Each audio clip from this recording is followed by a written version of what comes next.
My guest today is actor Zak Steiner with the leading role in the brand new upcoming film, The Ghost Trap. Zak's notable credits include The Perfect Date on Netflix, NCIS on CBS, and starred in HBO's hit show Euphoria. He also had a supporting role in the reboot of White Men Can't Jump, which premiered on Hulu. But the brand new upcoming feature film, The Ghost Trap, which was filmed in Maine and based on the novel by the same name by Kay Stevens. So let's welcome the star of The Ghost Trap, Zak Steiner, to the show. Welcome, Zak. What's up, man? Thank you for having me.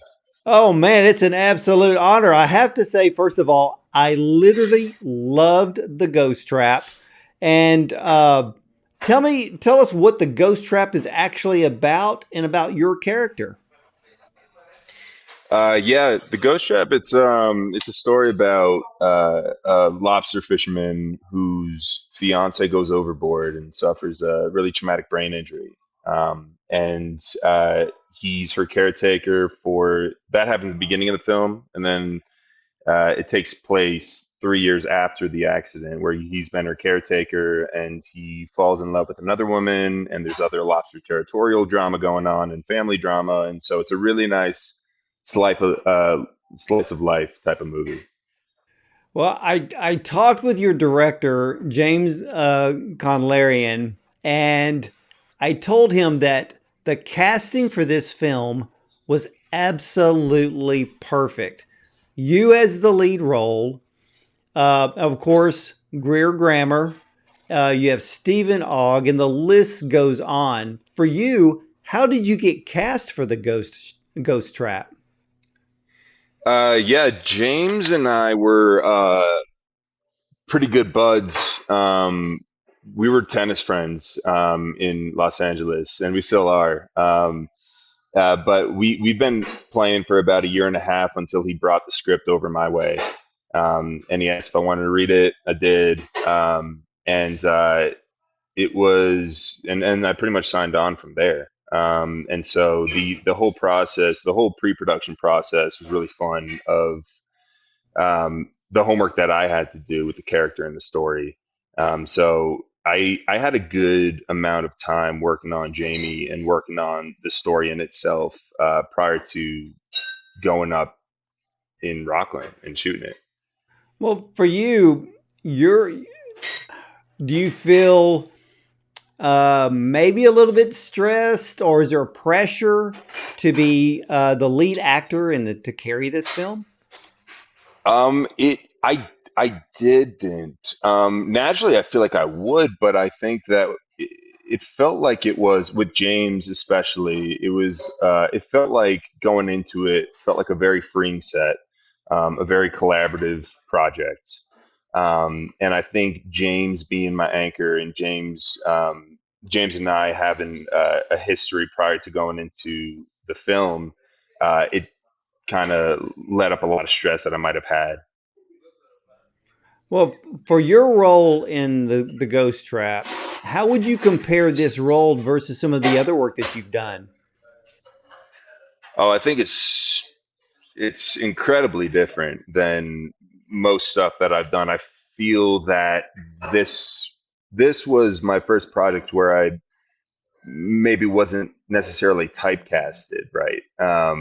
Because I think that with the majority of my other work, it's similar work, but I think I really had to dig my teeth into the character and the story and learn about a whole life that I didn't even know existed, the lobstering community in Maine. So doing work on prior to going over to Rockland and watching documentaries on lobster fishermen, then going out there and going through a whole lobster boot camp with Greer for like a week prior to the first day of principal photography, definitely gave me a lot of insight on the character and the life and the world that we were in.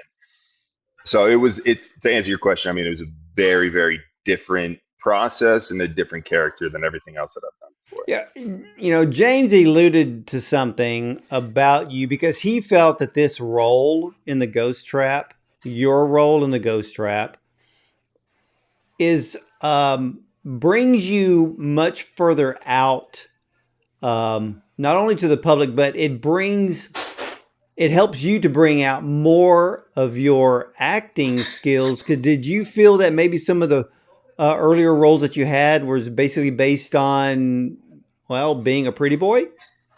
Sure. Yeah. 100%. That's why. That's why I was. That's why I used the term typecasting because that's just kind of what it is. And look, man, I'm fine with that. But I'd love to be given other opportunities to prove myself. And James gave me that opportunity. James and Peter and everyone else on production on Ghost Trap. Well, when I watched this film, I I watched it very, very closely because, as for me, I have to watch films in a much different way. But for you, I noticed that you brought a very large toolbox of emotions to portray in this film. And some of the scenes in this film are very intense. Was this role for you? Was it emotionally draining? Yeah, I think we all needed a beer after every day of shooting. Um, it's a heavy story, right? It's a very heavy drama. It was pretty taxing. It was pretty taxing on everybody. But when you have such a great cast that you're able to dance with on set, and working with James again, like it's like they made my job a hell of a lot easier. Yeah, very much so. Now I noticed too that were you not only were you excellent in this film, Greer Grammer was too. For you, Yep. what was it like playing opposite of Greer, both in the beginning of the story and then after the accident? Yeah, man. She did an unbelievable job, and it's funny because like after day two of hanging out, um, we were hanging out, and she said, "I feel like we've known each other for like 6 months already, and it's only like day two." I was like, I agree completely. We just like connected, and we our personalities meshed so well, and so I think that helped out a lot going into first day of shooting because we were there for a week prior to first day of principal photography, going through lobster boot camp, and when she brought the post injury Anya into the equation, and we ran some of our scenes in rehearsal, I just got chills. It was so accurate to some voice memos that Kay Lee's friend, who had the same injury that Anya suffers from in the movie, she sent over to Greer for Greer to help her work, and it was identical. It was so moving. I just got chills, and for her to be able to wrangle that whole wrangle all that up within 2-3 weeks of notice for Ghost Trap is pretty amazing because she was just coming off another film. When I was watching her part, I was stunned because in the beginning she is this just happy go lucky in love, and then I still remember the very first scene in the movie when 3 years later shows up and she's in the center. You come in and you turn the corner into the doorway, and she sits right there basically with a crayon and a piece of paper. And the moment she starts to act, my mouth dropped because, like you said, she nailed the disability. I mean, it's an award-winning performance is what she gave. Yeah, she did an incredible job. Incredible job. I don't think I've seen acting like that with acting or portraying a disability probably since Sean Penn and Sam, or even Freddie Highmore in The Good Doctor. Mm-hmm. Sure, sure. You know, Yeah, because yeah. She brought a lot to the table. She took what she was given and then added her own uh, her own version of Anya to the character, and it was an incredible job. now for you though, a great actor can act with their eyes, which Greer brought. Uh, she had the eyes, she had the facial expressions, she had the pausing. Now, for you as the opposite actor, um, how did that work with your timing with your lines? Um, I don't think I necessarily thought so much about that. She made it really easy to be present and in the moment when we were filming our scenes. So I didn't necessarily think about the timing oh so much as where we were in the scene. And yeah, I mean, and again, like her along with everyone else on the cast, they were such great dance partners that it just made my job so easy, you know. Well, you had, like I said before, you had some very intense scenes in the film. I don't want to give away any spoilers to the audience because this is what I call a must see film. But for you, you showed the frustration, the anger, the despair. Um, for you, where did you pull those emotions from? I think just being doing the homework on Jamie prior to coming and again coming to Rockland and again like I had a couple months to work on him, so I had my relationships with everyone in the story pretty much down patted and ingrained within me. So I felt like when I got to set, it was really just playing pretend, and I knew my character so well that the spontaneity that came from some performances that I gave within each take was just felt like it was Jamie kind of, working through these things. Because I don't think I necessarily pulled anything from my my personal life into this role. It was just all imaginative work and just fun work. Your performance in The Ghost Trap is stellar. I mean, from being on a boat, from showing how much you love Anya, to after the brain injury, showing and the thing that you made so real in this film is that you showed the exact emotions of what a caregiver is going through, wanting to do their best, wanting to bring the best, and really, in a way, hoping and praying that the other person is going to get back to normal. Because even your character kept asking some of the health professionals, when is she going to get back to the way she was? Hmm. And even you were showing that struggle, and you were even showing the struggle when Anya was showing the struggle, knowing that she didn't want to be that way. Hmm. Hmm. Yeah, and again, I think that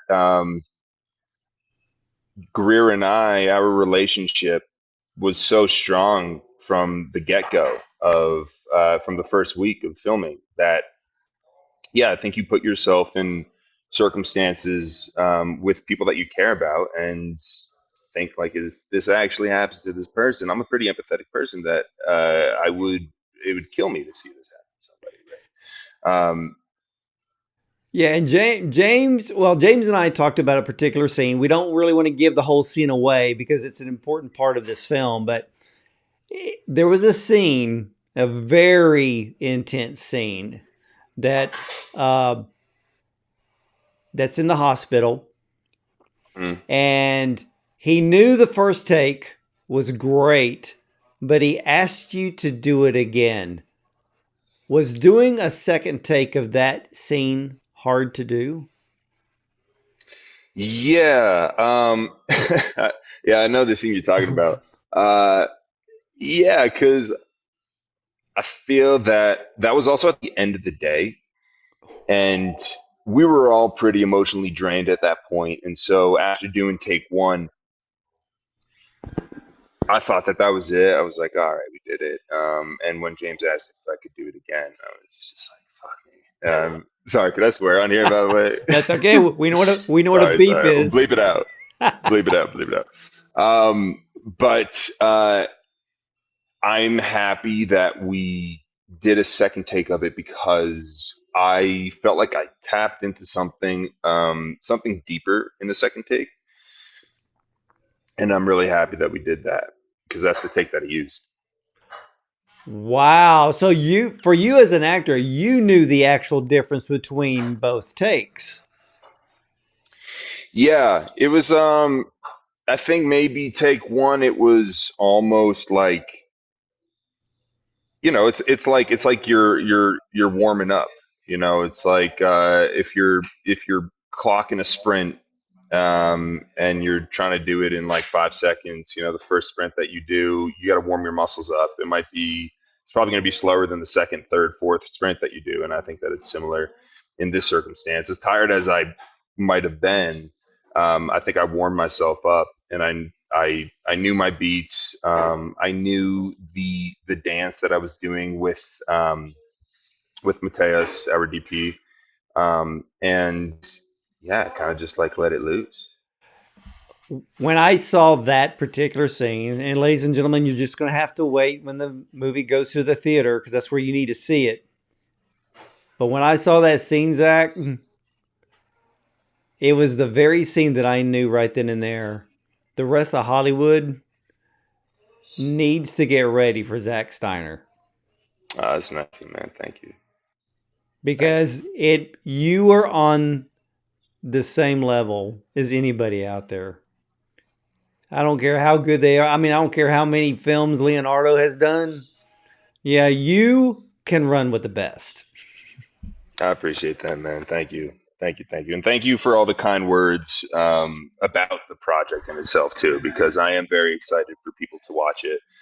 And I hope everyone else enjoys it as much as we all enjoyed making Well, was it difficult filming on a boat? it. Yeah. Always, always. Water is not a filmmaker's friend, right? And being we're here down in Guatemala right now, and we had some water scenes yesterday, and I knew it from Ghost Trap. Moving forward with every project I do on the water, I'm like, there's gonna be something that comes into play. Yeah, even James was laughing about it because he was just like the. And I said, "What did you learn by filming with boats?" He said, "They don't stop like cars." I sure don't. Well, I that, sure don't. well, do you have any? Well, I know that you're in Guatemala filming a brand new film. Do you have any new upcoming projects that you can talk about for the rest of the year? There's a couple that might go this year, maybe next year. So I won't say anything about those. This one was very fun. We're on the tail end of this production. It's a remake of the 2006 horror flick called The Breed. And we we're just finishing up, and we had a great time. And I'm really stoked for people to see this one because it's gonna be a fun one too. When this one comes out, you're gonna have to come back and we can talk about it. Hey, no doubt, man. No Well, doubt. what's your favorite genre of film? To watch or to act in? Well, let's pick to watch. I guess to watch, I always love a good. Is this Wi-Fi cutting out? I'm No, telling you're you, man. good. Yeah, usually the We're good. We're audio's good. All right. yeah. All right. Good. To watch, you can't go wrong with a great classic comedy flick, buddy comedy flick, primo. To act in, I think I get the most satisfaction from. a slice of life drama type of flick like Ghost Trap. Well, I mean, ladies and gentlemen, you got to make it a note that when the Ghost Trap debuts, you have to go see it because we need more films like this one. I mean, when you combine love and tragedy, well, you do have a modern day version of Romeo and Juliet. But even though I've seen this wonderful film, I will be buying a ticket to watch it again in the movie theater, which is where we need to see films. And this is one of those.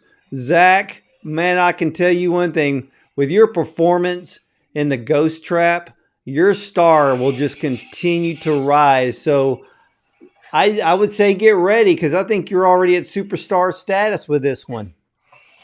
Oh man, all right. Well, thanks, man. I appreciate that. Well, I you appreciate that a are lot. very welcome, and thank you so much for dropping by to talk about the Ghost Trap. No doubt. Thank you for having me, man. Oh, absolutely. And ladies and gentlemen, again, when the Ghost Trap debuts at the movie theater, buy the ticket and go watch it. You are going to see not only one of the best storylines, but like I said, we need more films like this one. This film, in my mind, is perfect from beginning to end. The acting is brilliant, it's stellar. The cinematography is on point and is probably one of the most perfect cast I've ever seen in a feature film. Everything just works like a Swiss watch with this film, The Ghost Trap. So, ladies and gentlemen, you can catch all the replays of our interviews with top film directors, producers, and screenwriters, as well as actors like Zak Steiner, and more on Bond on Cinema. We're also available on YouTube as well as a dozen audio platforms as well, such as iTunes and Spotify. So make sure you subscribe. But I want to thank you for watching and listening. And as for me, I'll either see you at the movies or from the red carpet.